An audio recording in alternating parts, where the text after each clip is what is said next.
খাদ্যবান্ধব কর্মসূচির আওতায় চাঁদপুর সদর উপজেলার ১৩ নং হানাচর ইউনিয়নে হতদরিদ্রদের মাঝে ২৩০ জন কার্ডধারী হতদরিদ্রদের মাঝে ১৫ টাকা করে ৩০ কেজি ৪৫০ টাকা স্বল্পমূল্য চাল বিক্রি বিতরণের কার্যক্রম গতকাল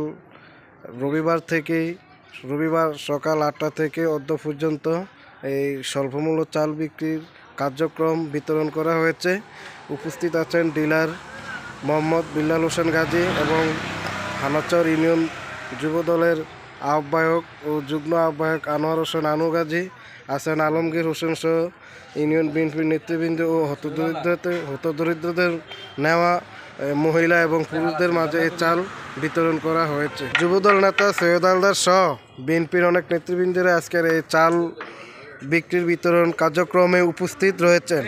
তো আমরা একটু ইউনিয়ন যুবদলের আহ্বায়ক এবং অত্র চাল দেওয়ার ডিলার মোহাম্মদ বিল্লাল হোসেন গাজীর কাছ থেকে জানতে চাইব যে কোনো ধরনের এই আপনার এই চাল যে দিতেছেন মানে নিয়ে তারা উপকৃত হয়েছে কিনা বা কোনো ধরনের অভিযোগ আসছে কিনা।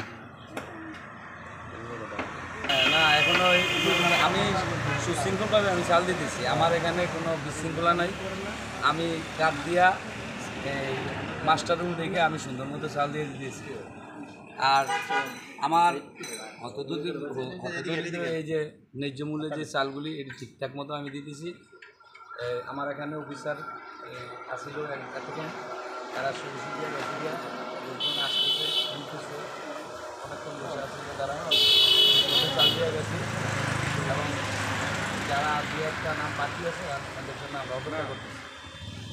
ধন্যবাদ ডিলার মোহাম্মদ বিল্লাল হোসেন গাজীকে। তার অধীনস্থে এখানে সুশৃঙ্খল ও সুষ্ঠু পরিবেশে যারা চাল নিচ্ছে নিয়ম মাফিক অনুযায়ী এখানে বহিরাগত বা কেউ আসতে পারবে না, শুধু যারা কার্ডধারী তারা এই চাল নিতে আসে।